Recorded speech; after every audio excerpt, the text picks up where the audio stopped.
Hermanos, por favor, abran sus Biblias a Romanos capítulo 3. Empezaremos en versículo 23.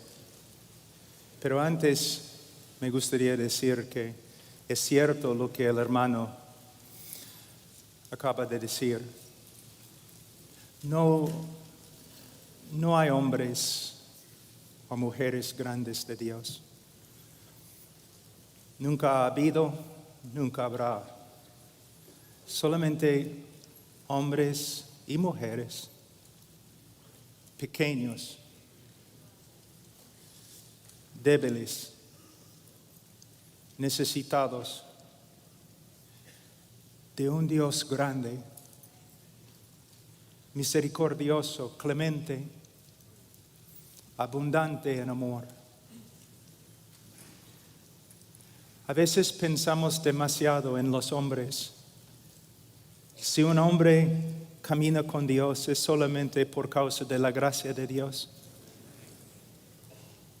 Si el hombre no comete pecado es la gracia de Dios que restringe su pecado. Toda la gloria, toda la honra a Dios. En los últimos tiempos, es obvio que el Señor está haciendo algo, ¿no? Levantando predicadores que se preocupen por el evangelio verdadero. Pero necesitamos tener bastante cuidado de no entrar en un error muy grande de idolatría. Debemos respetar a los hombres y a las mujeres que caminan con el Señor. Pero necesitamos reconocer que todo lo bueno proviene del Padre de las luces. A Él. Apreciamos a los hermanos, pero honramos a Dios. Especialmente ahora, aquí estamos en este gran lugar, ¿no? Es un privilegio para mí estar aquí siempre en este lugar que significa tanto para muchas personas alrededor del mundo. Es un privilegio para mí estar aquí con ustedes. De verdad, hace casi 20 años que no predico así en español.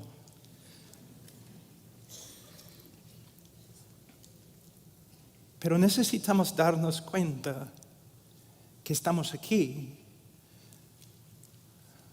para ver más de Jesucristo y más de su evangelio. Hermanos, ¿se dan cuenta que a través de la historia de la obra redentora de Dios ha habido personas más nobles que nosotros?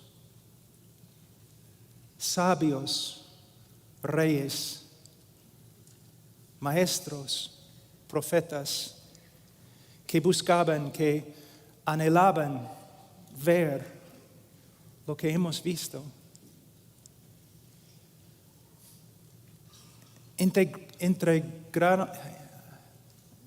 Anhelaban experimentar lo que hemos experimentado.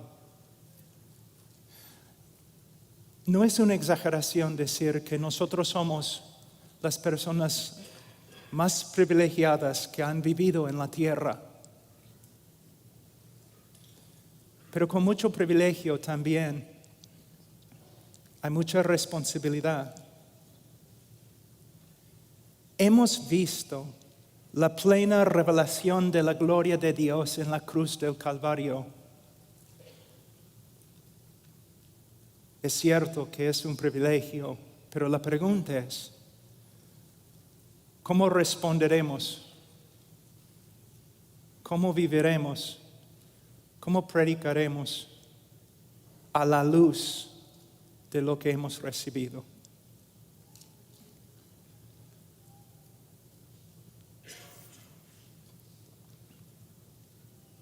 A veces cuando digo a una congregación que voy a enseñar sobre el evangelio, ellos me miran como, ¿por qué?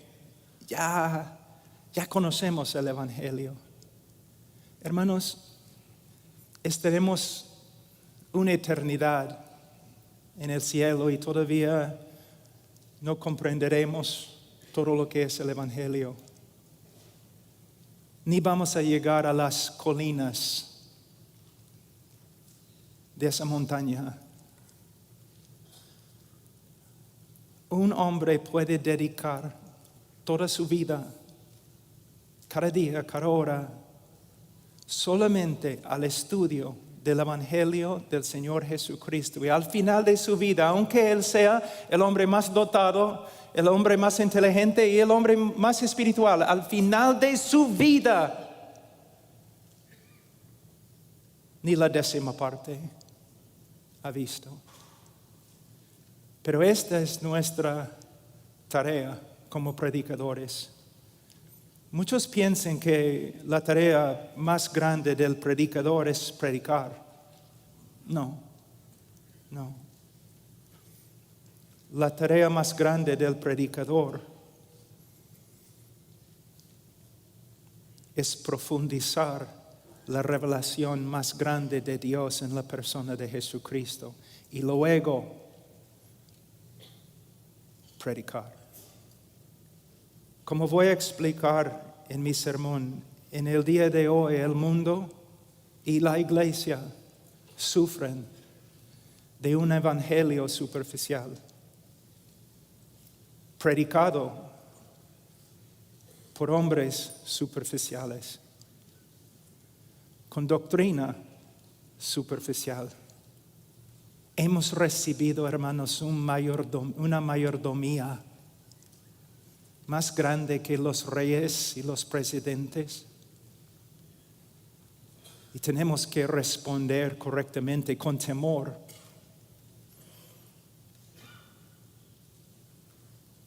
Con una solemnidad, sabiendo, el que ha recibido mucho, de él se demanda mucho. Ahora, vamos a Romanos capítulo 3, versículo 23. Por cuanto todos pecaron y no alcanzan la gloria de Dios, siendo justificados gratuitamente por su gracia por medio de la redención que es en Cristo Jesús, a quien Dios exhibió públicamente como propiciación por su sangre a través de la fe, como demostración de su justicia, porque en su tolerancia Dios pasó por alto los pecados cometidos anteriormente, para demostrar en este tiempo su justicia, a fin de que Él sea justo y sea Él que justifica al que tiene fe en Jesús. ¿Dónde está pues la jactancia? Queda excluida.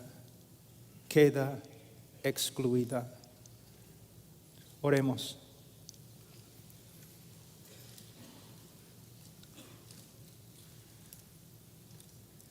Padre, yo me acerco en el nombre del Señor Jesucristo. Y reconozco, Señor, muy bien que fuera de Él no tengo parte contigo. Pero también reconozco quién soy en Él. Y para su gloria, para su honor, yo te pido que me ayudes a predicar, a hablar de Él.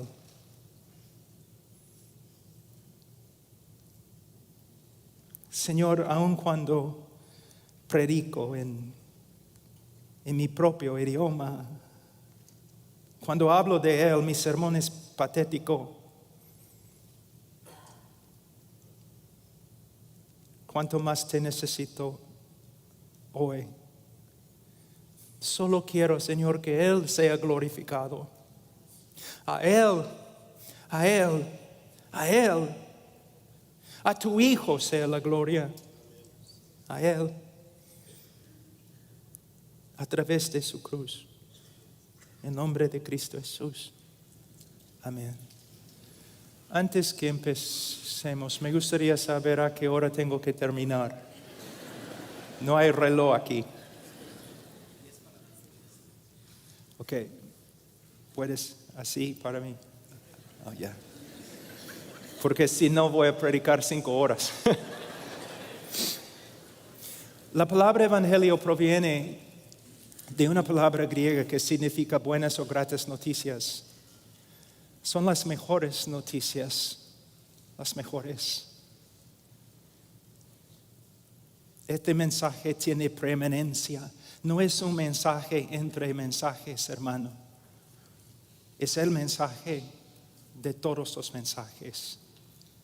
Y el evangelio, de verdad, buenas noticias, pero necesitamos darnos cuenta que para entender las buenas noticias, también tenemos que entender las malas noticias. Y este es un problema en el día de hoy. Si amamos a los hombres, vamos a decirles la verdad acerca de su condición ante Dios. Si no predicamos con respecto al pecado, si no nos esforzamos a predicar bíblicamente acerca del pecado, es una de las demostraciones más grandes que nosotros nos amamos a nosotros mismos y no a los demás. Si yo te amo, si soy un hombre de integridad, si soy un médico de integridad y me doy cuenta que tú tienes cáncer, yo tengo que darte las malas noticias, y si no, soy hipócrita.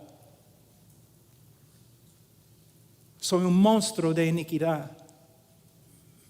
Hay muchos pastores y predicadores en el día de hoy que predican como predican porque se aman a sí mismos y no a la congregación y no a los pecadores. Entonces nosotros tenemos que dar lugar a la necesidad de explicar a los hombres que son pecadores. Los antiguos predicadores eran así. Ellos predicaban la ley, ellos predicaban la santidad de Dios, ellos usaron todo lo que pudieron encontrar en las Escrituras para demostrar, para convencer a todos que son pecadores, porque solamente el pecador busca salvación. Y solo el pecador puede glorificar a Dios, de verdad, por medio de recibir la gracia que ahora sabe que necesita. No debemos ser hombres rudos, enojados. Debemos ser hombres misericordiosos, clementes, llenos de amor, pero a la vez nosotros en amor tenemos que explicar, mostrar a los hombres que son pecadores. Y podemos ver esto en este texto, no solamente en los textos que he leído, sino también en el capítulo 3 de Romanos. Podemos ver Pablo con un intelecto único, con una sabiduría de Dios, el apóstol de los apóstoles, el misionero de los misioneros, el teólogo de teólogos. Y él está usando todos los dones que el Señor le ha dado con un solo propósito: condenar al mundo. Condenar al mundo, para que todo el mundo busque a Dios y la salvación de Dios en Calvario, en la persona de Cristo. La palabra pecar proviene de una palabra griega que significa extraviarse, errar, no dar en el blanco. Es como un arquero que lanza flecha tras flecha tras flecha, pero nunca llega al blanco.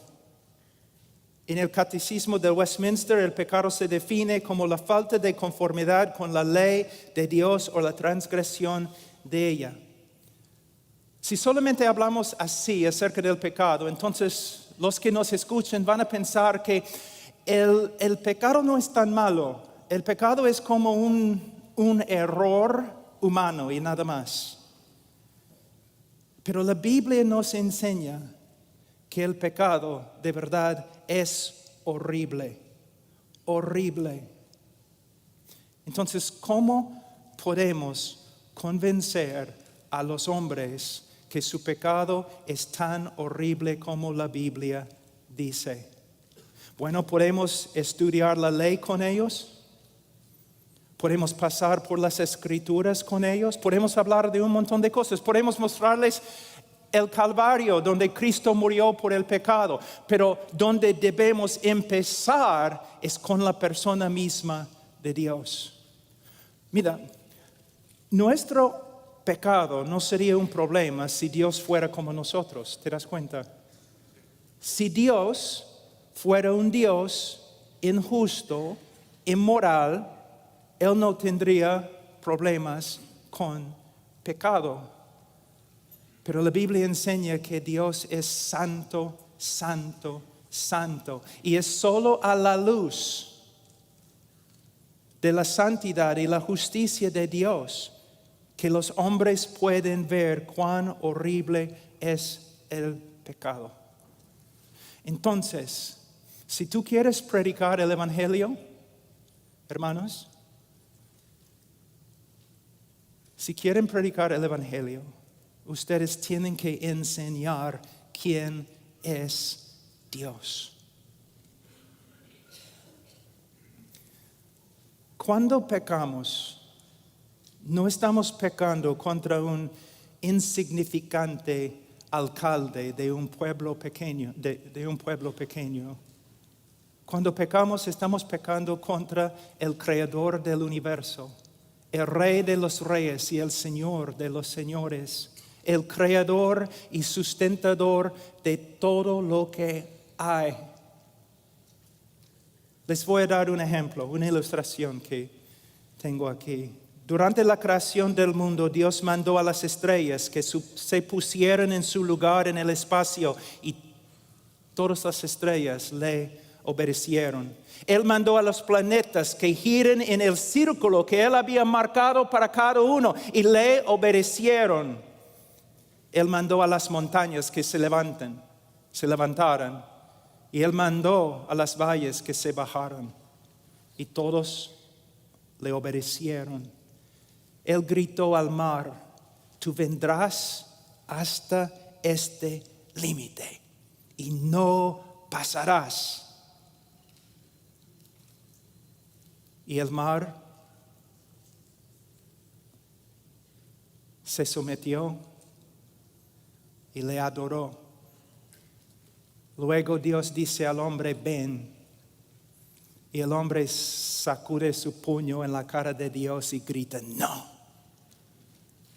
Por eso en el día de juicio, aún la creación, el universo entero se va a levantar y condenar al hombre por su desobediencia contra un Dios que es merecedor de toda honra, toda gloria, nuestra devoción, nuestra vida, cada pensamiento. Él es digno de cada pensamiento nuestro. Es digno de todo lo que tenemos en cuerpo y corazón. Pero le negamos. El hombre no puede ver cuán horrible es el pecado a menos que tenga una idea acerca de lo que la Biblia dice acerca de Dios. Uno de los problemas más grandes en el día de hoy, y voy a leer, predicando el Evangelio, es que los hombres no sepan que son... No, el problema no es que no sepan que son pecadores. Ellos saben que son pecadores, no les importa. Y no les importa porque no saben quién es Dios. Y no saben quién es Dios porque los predicadores no están predicando acerca de Dios. Si yo voy a tu iglesia, tengo una pregunta. Si yo estoy allí 2, 3, 4 años, ¿cuántos sermones voy a escuchar acerca de los atributos de Dios? ¿Cuánto me vas a enseñar acerca de su carácter? Santo, santo, santo, justo, justo, justo. Sus decretos, sus obras, su voluntad. Los hombres pecadores no tienen miedo de Dios porque no saben quién es. Y no saben quién es porque los predicadores no están predicando acerca de lo más importante, el conocimiento de Dios. Jeremías 9, 23, 24. Así dice el Señor, no se gloríe el sabio de su sabiduría. Hay muchos predicadores en el día de hoy que están enseñando, ¿no?, pequeñas verdades para ayudarte a arreglar tu vida. Están dando a la congregación pequeñas ayudas para mejorar su vida, para que puedan realizar sus sueños. Hermanos, somos hombres de Dios.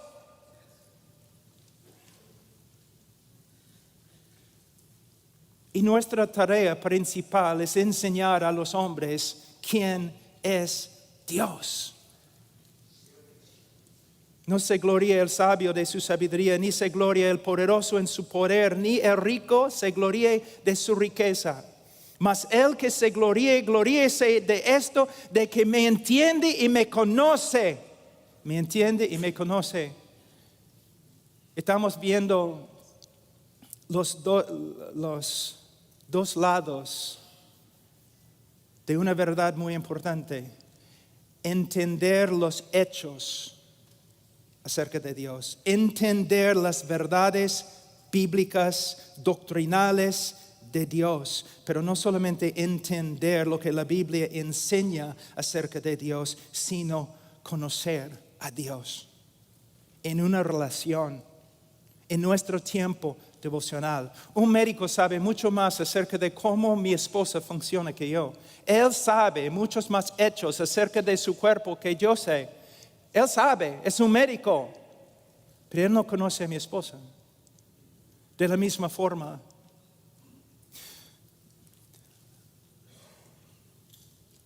todos nosotros debemos estudiar las Escrituras más. Debemos dejar de correr por todas partes haciendo un montón de cosas que no importan y debemos dedicarnos a estudiar las Escrituras. Horas y horas. No estoy hablando de minutos y minutos y no estoy hablando de simplemente para preparar sermones. Estoy hablando de estudiar las Escrituras para conocer a Dios y para ser transformado por Él. Pero el estudio de las Escrituras es más que simplemente aprender información. Es una relación.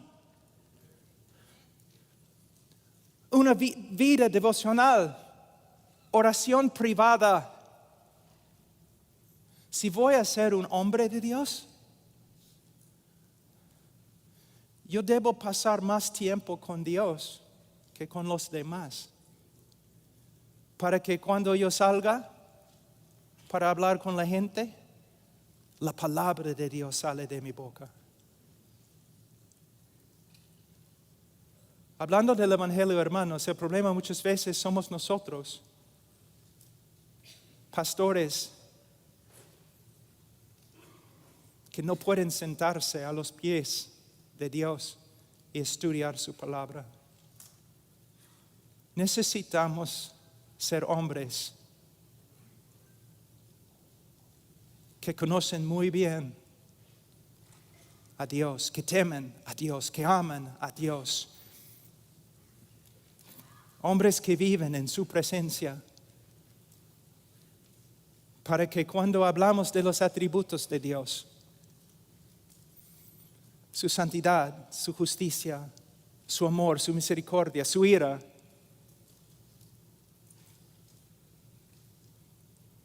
no solamente somos como un loro que habla cosas que ha escuchado, pero son verdades que son una parte de nosotros. Hermanos, ustedes pueden aprender cómo predicar el Evangelio mejor por medio de esta conferencia. Pero eso no significa que ustedes van a ser hombres de Dios. Un hombre de Dios pasa mucho tiempo en las Escrituras y de rodillas con Dios. Es la marca de un hombre de Dios. No talento, no una iglesia grande.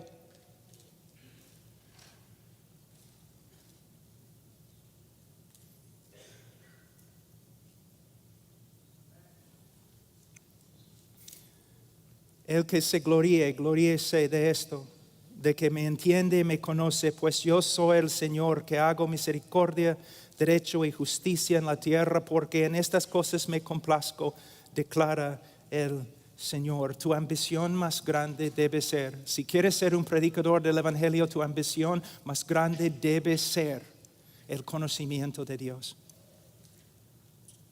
Conocimiento teológico y conocimiento personal.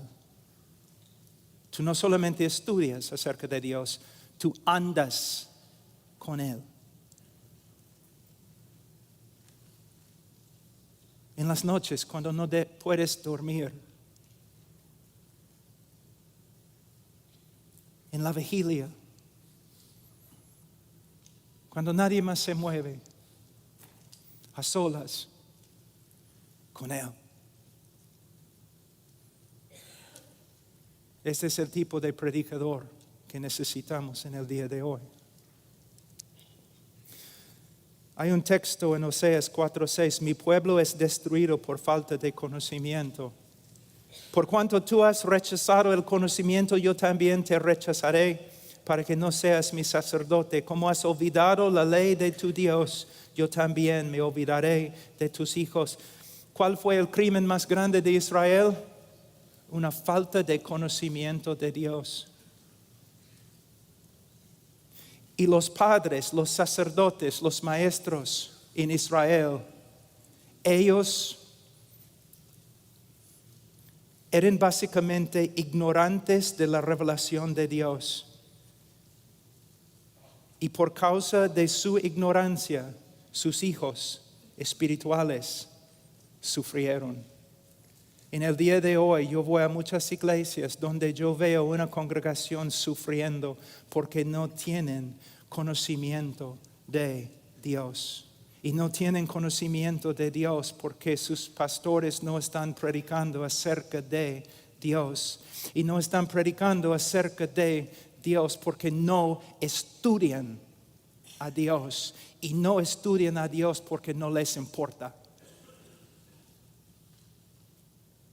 Y una conferencia acerca de evangelismo no va a cambiar este problema, sino pastores y predicadores arrepintiéndose y corriendo de nuevo donde empezaron, regresando a donde empezaron, a los pies de Dios, viviendo para conocerlo.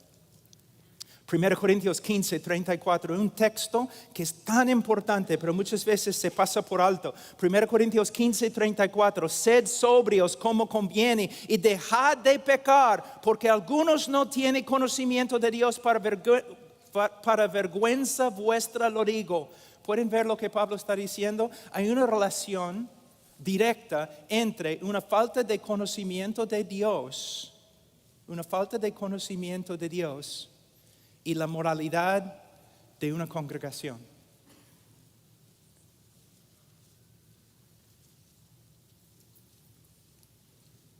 Tú me dices, pero Pablo, ¿qué tiene que ver con evangelismo? Con el evangelio. O lo que se aplica a la iglesia también se aplica a los incrédulos.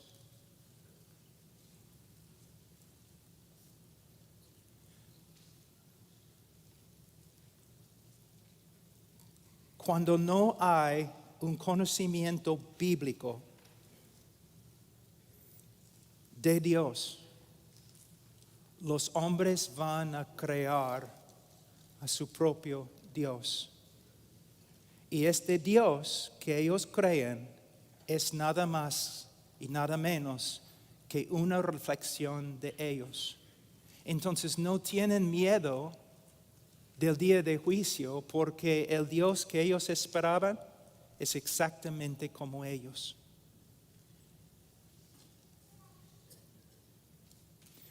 En el Antiguo Testamento, en el Nuevo Testamento, para el mundo perdido y para la iglesia de creyentes, la necesidad más grande es la misma. Hombres que conocen a su Dios y que predican su Dios a los demás. Cuando estoy evangelizando en el avión o en un bus o predicando en la calle, ¿dónde empiezo? ¿Con el pecado del hombre? Nunca. Empiezo con quién es Dios. Voy a darles una ilustración o voy a intentarlo porque no se encuentra en mis notas. Imagínense un mafioso arrestado en la cárcel, tiene que comparecer ante el tribunal, ante el juez, y el día de su juicio llega y él está totalmente tranquilo. Está feliz el hombre, no tiene ningún problema en el mundo, está feliz.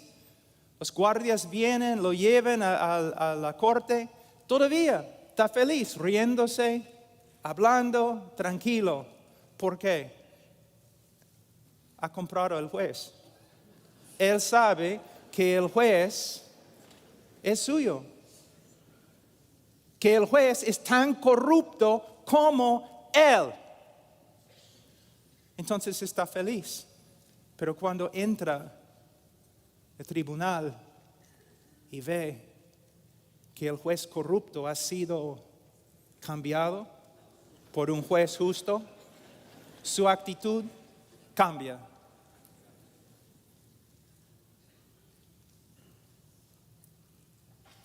Este es el trabajo del predicador. El hombre piensa que no tiene problemas con Dios, porque Dios no tiene problemas con él, que él y Dios son amigos, que están de acuerdo en todo. Pero cuando el hombre aprende quién es Dios, todo cambia. Y el hombre va a arrepentirse o el hombre va a pelearse aún más contra Dios. Pero algo va a suceder. Algo va a pasar. Ahora, en versículo 3:23, Pablo dice, por cuanto todos pecaron. Y hemos demostrado que nadie puede entender esta frase, excepto a la luz de los atributos de Dios. Entonces, pastores, predicadores, evangelistas, dedíquense a predicar los atributos de Dios. Pero también él dice acá, y no alcanzan la gloria de Dios. Si estudias la historia de interpretación con respecto a este texto, tú vas a ver una evolución muy interesante que va de acuerdo con las ideas de nuestra cultura. En el día de hoy, cuando uno lee este texto, está destituido de la gloria de Dios. Mayormente el evangelista sigue con, Dios tiene un plan maravilloso para tu vida. Y Él no puede lograr este plan en tu vida porque no quieres. Dios tiene tantos sueños para ti. Él quiere hacer tantas cosas lindas y todos los deseos y ambiciones que tú tienes, Dios está tratando de lograr en tu vida, pero tú no quieres trabajar con Él para lograrlos. El texto no tiene nada que ver con eso, hermanos. El texto hay que interpretarlo a la luz de Romanos, del libro de Romanos, especialmente, mira, capítulo 1,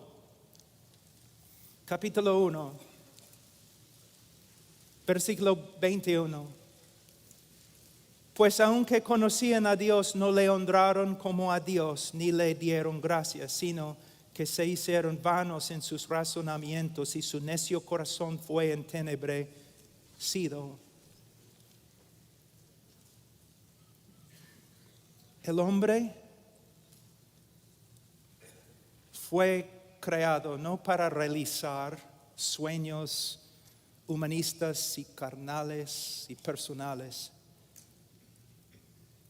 El hombre fue creado para la gloria de Dios y para servir a Dios conforme a su voluntad.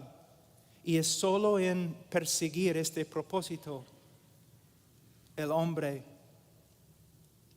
haya vida y paz y propósito. Agustín dijo, Señor, tú nos has hecho para ti y solo hallaremos descanso si descansamos en ti.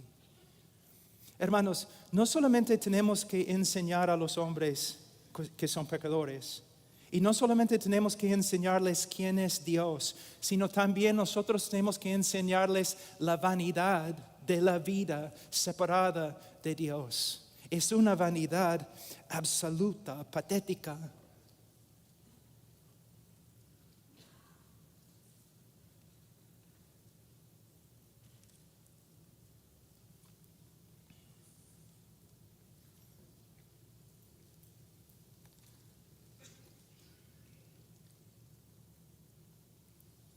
A veces cuando estoy predicando así, personas dicen, bueno, este hombre, él habla tanto de pecado, siempre, siempre, siempre. Habla de la vanidad de la vida, siempre, siempre, siempre. ¿Por qué? Yo he predicado muchos años, 35 años. Yo he seguido también el ejemplo de hombres a través de la historia de la iglesia. Y yo sé que si vas a ser evangelista, es tu tarea exponer el pecado del hombre y exponer la vanidad de su vida. No para dejarlo allí sin esperanza, sino para que vea que su única esperanza es la gracia de Dios comprada por Jesucristo. Cuando yo voy a un lugar, si estoy predicando en la calle o predicando en una universidad, mi trabajo principal es arruinar la fiesta. Es mi trabajo principal para mostrarles luego la verdadera vida. La verdadera vida. Mi mamá murió de cáncer, una cristiana, una croata, una cristiana muy, muy fiel, pero muy fuerte voluntad, casi como una latina, muy fuerte voluntad.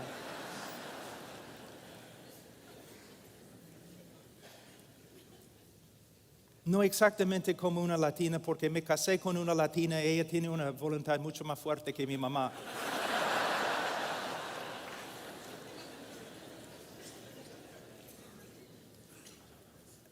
Pero el doctor, no, a veces hay doctores que no son buenos, ¿no? Que no se preocupen por sus pacientes, pero este doctor era distinto. De verdad se preocupaba por mi mamá. Se notaba que amaba a mi mamá. Y él sabía que mi mamá era muy fuerte de voluntad. Entonces, él sabía que ella no iba a aceptar su diagnóstico. Entonces, él entró en la oficina con varias evidencias, un montón de evidencias.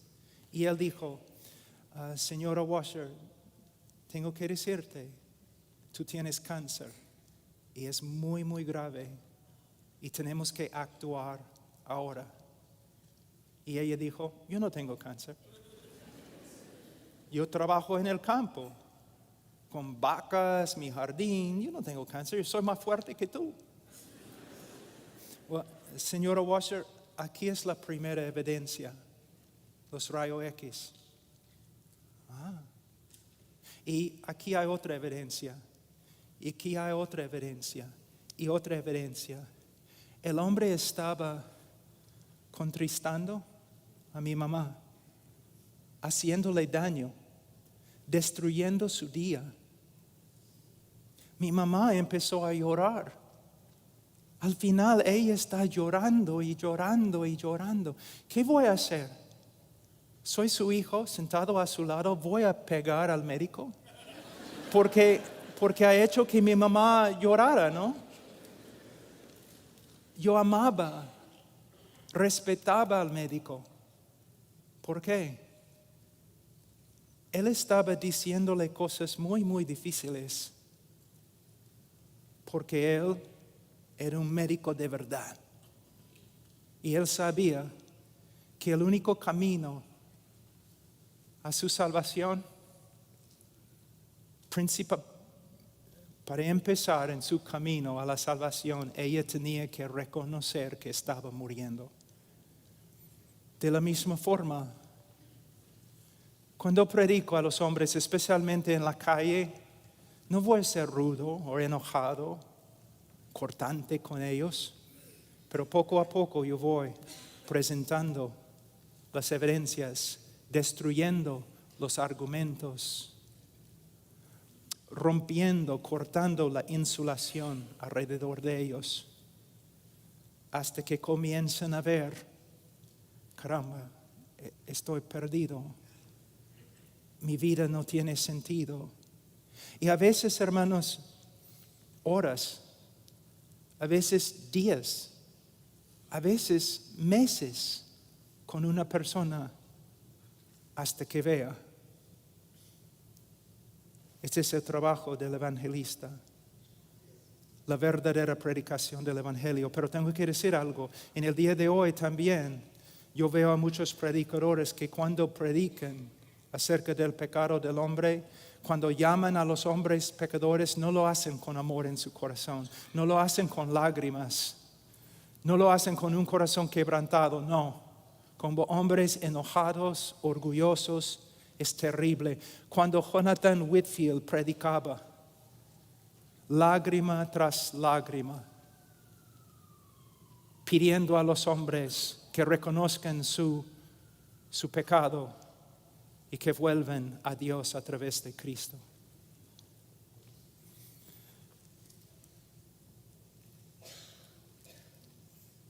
Voy a ver algunos textos simplemente para mostrarles cómo debemos usar las Escrituras para convencer a los hombres que son pecadores. Posiblemente tú me vas a decir, pero Pablo, el Espíritu Santo tiene que convencer. Yo sé. Pero también es nuestra tarea usar las Escrituras como una espada. Somos instrumentos también del Espíritu Santo y el Espíritu Santo usa la palabra del predicador para convencer a los hombres acerca de su pecado. Vamos a Génesis 6:5. Dice, todo designio de ellos era de continuo solamente el mal. Una vez yo estuve predicando en una universidad y después un reportero se me acercó y me dijo, muy enojado, yo no estoy de acuerdo con tu interpretación de Génesis 6:5. Yo le dije, no interpreté el texto, yo leí el texto. Tú has interpretado el texto y correctamente, felicitaciones. Es lo que la Biblia dice acerca del hombre y es cierto, hermanos. Si yo pudiera poner todos tus pensamientos en un DVD y yo pudiera dar este DVD aquí en el auditorio, mostrar todos los pensamientos que has pensado toda tu vida, tú correrías de aquí con vergüenza y nunca regresarías. ¿Cómo sé? ¿Soy profeta? No, es lo que la Biblia dice. ¿Cómo sé? ¿Soy profeta? No, soy igual. Lo que la Biblia testifica, la conciencia. Cuando la Biblia testifica, la conciencia dice amén. Amén. Es cierto, es cierto. Mira, Génesis 8:21. Porque el intento del corazón del hombre es malo desde su juventud. Fíjense, la Biblia dice esto acerca de todos nosotros, que Génesis 8:21, porque el intento del corazón del hombre es malo desde su juventud. La palabra juventud acá no simplemente se refiere a un adolescente o un joven, también puede referirse a un niño, a un niño. La veracidad de este texto se comprueba en la vida cotidiana. ¿Hay necesidad de enseñar a un niño cómo mentir? No. ¿Hay necesidad de enseñar a un niño cómo ser egoísta? No. ¿Cómo sabe? Nace sabiendo, inclinado a la mentira y egoísmo y cualquier otro tipo de inmoralidad. Una vez yo estaba caminando en la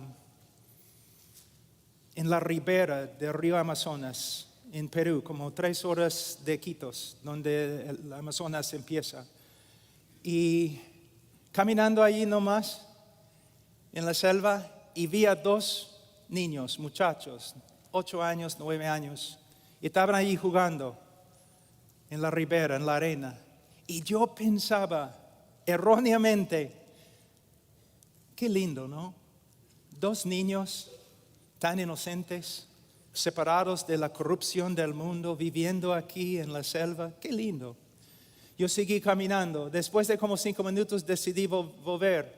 Ya. ¿Qué encontré? Los 2 niños peleando a muerte. Adiós paraíso, hola Caín y Abel.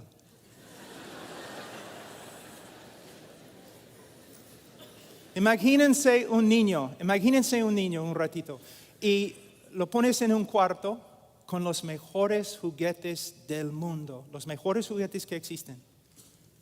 Y tú le das juguete tras juguete hasta que encuentras el juguete que no le gusta.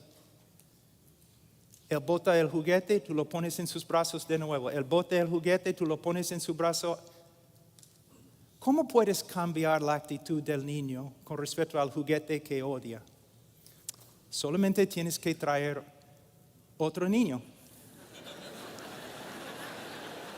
Y sentar el otro niño enfrente al primer niño. Y poner en sus brazos el juguete.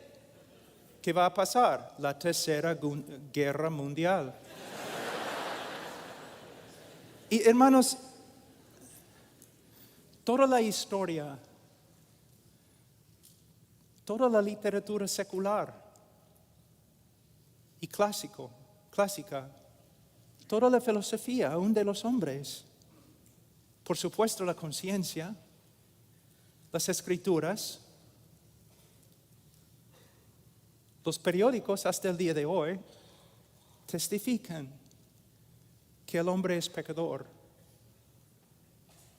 Pero el hombre no es pecador porque peca, sino peca porque es pecador por naturaleza. El texto clásico es Salmo 51:5. He aquí en maldad he sido formado y en pecado me concibió mi madre. Ahora, una ilustración más y vamos a ir, si tenemos tiempo, a la respuesta de Dios con respecto a nuestro pecado. En Isaías 64:6. La Biblia dice, si bien todos nosotros somos como suciedad y todas nuestras justicias como trapo de inmundicia y caímos todos nosotros como la hoja y nuestras maldades nos llevaron como viento. Yo he trabajado con los leprosos. La lepra es una enfermedad muy, muy grave. Vamos a decir que tenemos un leproso con nosotros hoy. Olemos su hedor. Podemos ver la sangre y el pus saliendo de su cuerpo. Es una escena que ni el más fuerte puede aguantar. Es algo horrible, hermano. Pero vamos a decir que nosotros decidimos ayudarle. Entonces mandamos a una persona y él va a una tienda muy, muy fina aquí en Los Ángeles y compra una ropa de seda muy, muy exquisita, o una tela de seda. Y regresa y nosotros envolvemos al leproso en la tela. Por un segundo se ve bonito, pero ¿qué va a pasar? La corrupción de su cuerpo va a sangrar por la tela. Y la tela va a llegar a ser tan corrupta como el hombre mismo. Esta es la razón por la cual el hombre no se salva por las obras. Porque sus obras salen de una naturaleza corrupta.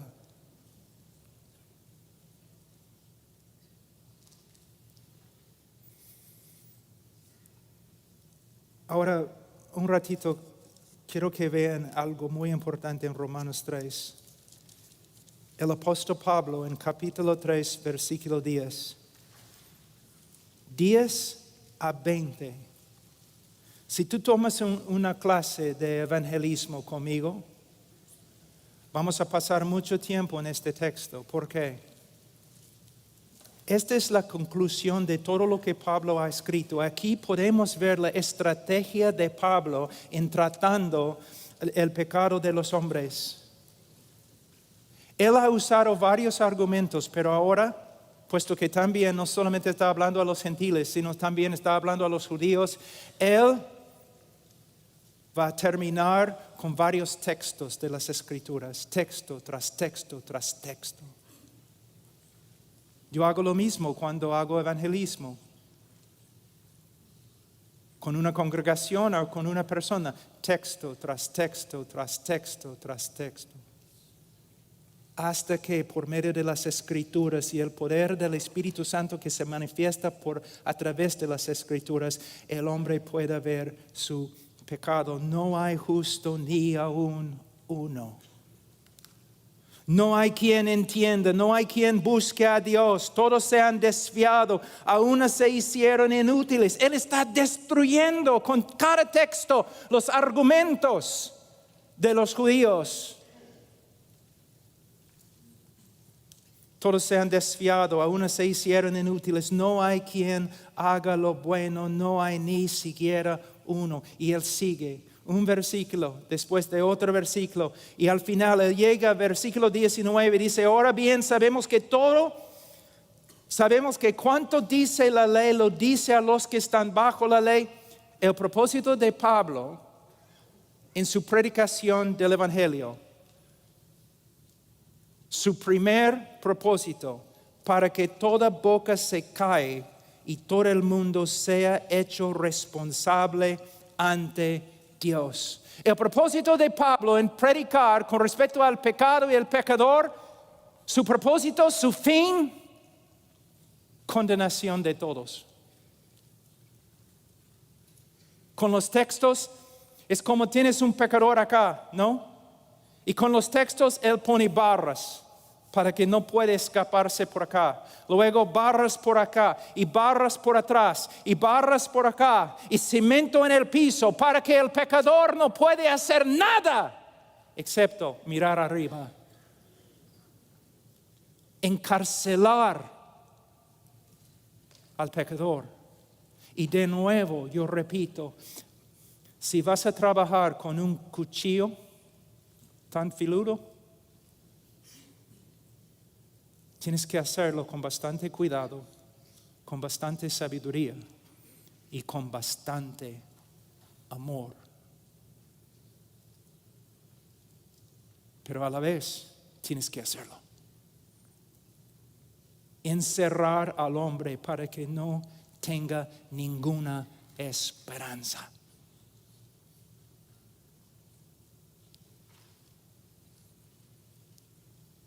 Hay una historia de Duncan Campbell durante un avivamiento en Europa. Y había un pecador notorio, un monstruo de iniquidad que vivía en los campos. Y un día, durante una prédica de Duncan Campbell, su esposa llegó y dijo, tienes que venir a la chacra.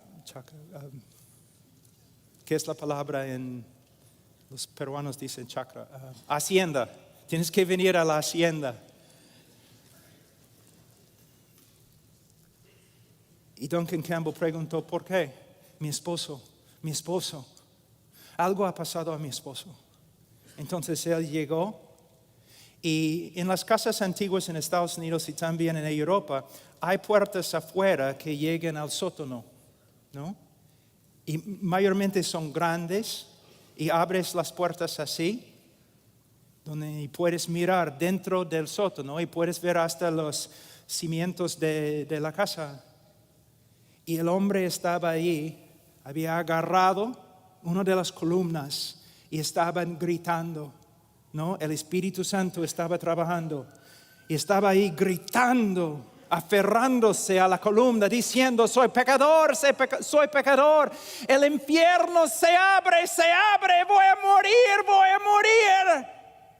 Su esposa miró a Duncan Campbell. Vamos a dejarlo para que cocine más.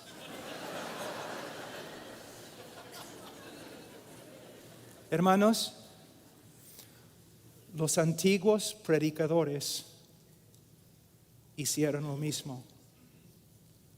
Muchas veces no pasamos suficiente tiempo operando haciendo cirugía con la palabra de Dios para que los hombres sepan de verdad que necesitan un Salvador.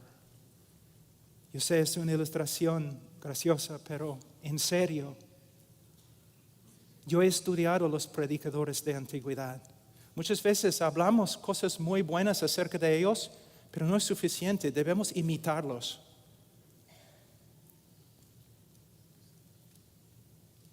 Yo no voy a consolar a un pecador que el Espíritu Santo está turbando. Yo voy a dejarlo. Quizás voy a estar a su lado en silencio, pero voy a esperar hasta que diga, dame una respuesta. Yo veo claramente mi pecado. Por favor, dime que hay esperanza, que hay salvación en Sion. De nuevo, se necesita sabiduría. Ahora,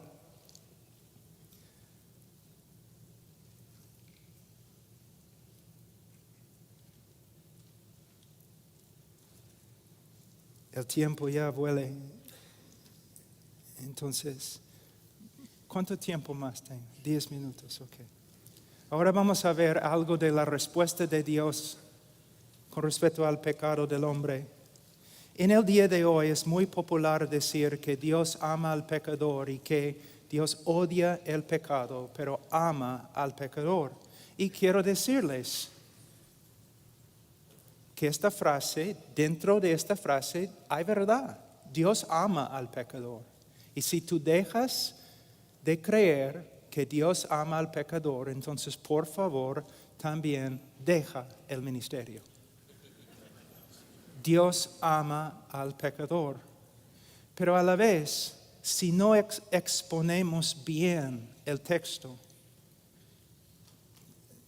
llega a comunicar algunas cosas que no son ciertas. Que Dios simplemente ama al pecador y su problema no es con el pecador, sino con el pecado. Y la Biblia enseña lo contrario. Ahora, Salmos 5, 4 y 6. Porque tú no eres un Dios que se complace en la maldad. El mal no mora contigo. Los que se ensalzan no estarán delante de tus ojos. Aborreces a los que hacen iniquidad. Fíjense en la frase.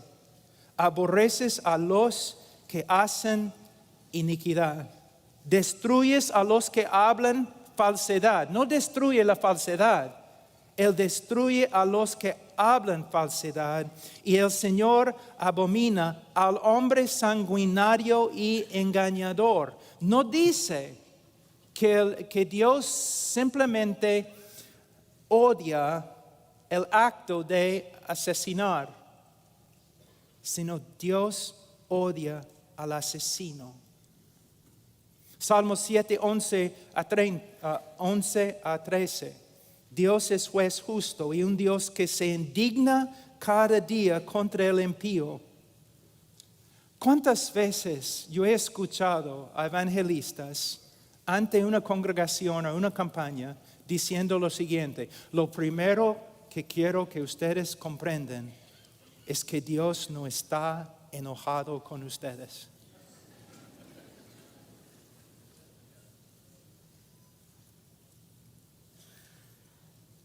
Yo entiendo lo que el evangelista quiere lograr y a veces su propósito es noble, pero él está diciendo algo que no es cierto. De hecho, la Biblia enseña lo contrario. Dice 12, y si el impío no se arrepiente, él afilará su espada. Tensado y preparado está su arco. Ha preparado también sus armas de muerte. Hace de sus flechas saetas ardientes. En hebreo, si tú quieres enfatizar algo, tú repites. Aquí él viene con frase tras frase para explicar que Dios no solamente está enojado con el pecador, pero Dios va a actuar. conforme a su enojo. Es lo que se llama en las Escrituras venganza. Ahora, cuando yo leo textos así en una congregación normal, una congregación evangélica, cuando yo enfatizo el odio de Dios, no solamente contra el pecado, sino también contra el pecador, mayormente las personas responden así. Primeramente, pero Dios es amor. Dios es amor y por eso no puede odiar. Mi respuesta, Dios es amor. Por eso tiene que odiar. Pero pastor, ¿cómo puede ser? Bueno, el amor nunca es neutral. No puede ser neutral. Si yo amo a los judíos, ¿puedo ser neutral con respecto al holocausto judío? No. Si amo a los afroamericanos, ¿puedo ser neutral con respecto a la esclavitud? Si amo a los niños, ¿puedo ser apático, neutral al aborto? No, si amo a los judíos, tengo que odiar el holocausto judío. Si amo a los africanos, tengo que odiar esclavitud. Y si amo a los bebés, seres humanos con almas, yo no puedo ser neutral con respecto al aborto. Yo lo odio. Yo lo odio. Dios ama la justicia. Él odia la maldad. Y si no fuera así, tendríamos en el cielo un Dios como Hitler. Otra objeción, Juan 3:16. Me dicen, pero Juan 3:16 se encuentra en las Escrituras. Dios ama al mundo. Y para que sepan, mi texto favorito en toda la Biblia es Juan 3:16. Sí, se encuentra en las Escrituras. De verdad. Pero también Salmos 5:5 se encuentra en las Escrituras. Salmos 5:5 que dice, aborreces a todos los que hacen iniquidad. Aquí es una lección muy importante con respecto a la hermenéutica. La Biblia no se contradice. Si interpretamos un texto de tal forma que contradice nuestra interpretación de otro texto, entonces tenemos un problema. Hemos interpretado uno o dos textos erróneamente, equivocadamente. Como los atributos de Dios existen en perfecta armonía, la palabra de Dios, que es una expresión, una revelación del carácter de Dios, las verdades de la palabra de Dios también tienen que existir en perfecta armonía. Entonces, si vamos a ser cristianos bíblicos, tenemos que afirmar que Dios ama al pecador. Y a la vez tenemos que afirmar que hay una forma de que el odio y la ira de Dios descansa sobre el pecador. A veces yo he escuchado a los evangelistas diciendo lo siguiente: en vez de ser justo contigo, Dios ha sido misericordioso. Esta es la razón por la cual debemos enseñar a nuestros niños la lógica. Porque una persona que dice tal cosa está diciendo lo siguiente: que el amor de Dios es injusto. Si tú dices, en vez de ser justo contigo, Dios ha sido misericordioso contigo, entonces estás diciendo que su misericordia es una contradicción de su justicia. Dios no puede demostrar su amor a causa de su justicia, a causa de su santidad. Es un Dios perfecto y sus atributos existen en una armonía perfecta. Entonces, me gustaría mostrarles 2 versículos para respaldar lo que estoy diciendo. En el mismo Juan 3:16 tenemos también Juan 3:18. El que cree en el Hijo no es condenado, pero el que no cree ya ha sido condenado porque no ha creído en el nombre del unigénito Hijo de Dios. Dios ama al mundo, Juan 3:16, y Dios condena a todos los que no creen en su Hijo. Versículo 36, el que cree en el Hijo tiene vida eterna, pero el que no obedece al Hijo no verá la vida, sino que la ira de Dios permanece sobre él. La pregunta es, ¿cómo podemos reconciliar estas 2 verdades? Siempre cuando la mente humana intenta reconciliar ciertas verdades, hay limitaciones. Pero podemos llegar a conclusiones bíblicas. Les voy a dar una ilustración. En el mundo, en el día de hoy, el amor de Dios se revela por medio de lo que Dios ha hecho a través de su Hijo Jesucristo. Porque de tal manera amó Dios al mundo que ha dado a su Hijo unigénito, para que todo aquel que en Él cree no se pierda, mas tenga vida eterna. Y el amor de Dios se manifiesta a todos los hombres por medio de la obra redentora de Cristo. Pero lo que necesitamos ver es lo siguiente. Imagínense, el amor de Dios, o la naturaleza de Dios es de tal calidad. Hay tanta gloria, infinita gloria, más allá que nuestra comprensión, que Él puede amar aún los objetos de su ira. Y con una mano, hoy día, a través de la historia, con una mano, Dios está restringiendo su ira. Así.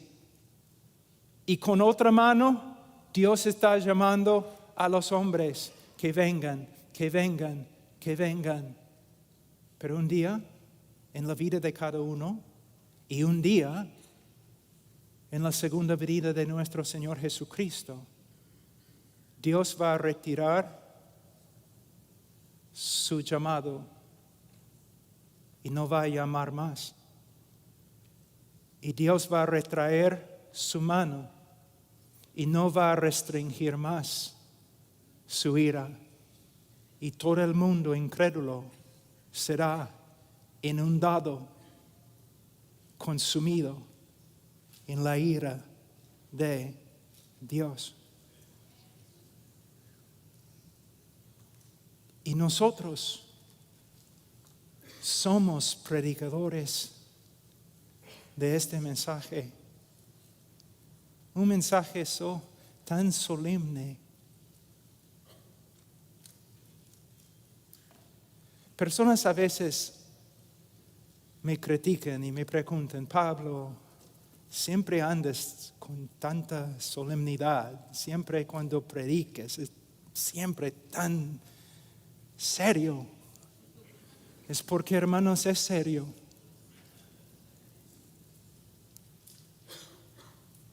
No estoy aquí para que tú realices tu mejor vida ahora. Estoy aquí porque es un asunto de vida y muerte, vida eterna y muerte eterna. Termino.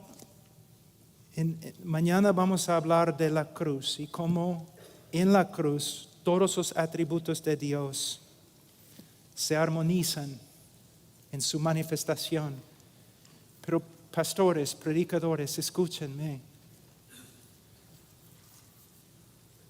Nuestro privilegio es grande. Nuestra mayordomía es terrible. Ay de mí. Ay de mí. ¿Quién es suficiente? ¿Quién es suficiente? Oh, hermanos, viven en la presencia de Dios. Conferencias a veces es muy difícil ser piadoso durante las conferencias, porque siempre estamos escuchando sermones. Nos levantamos en la mañana, no tenemos tiempo para orar o leer la Biblia. Hermanos, nunca deben pasar por alto el primer trabajo de pasar tiempo a solas con Dios. Dios les bendiga.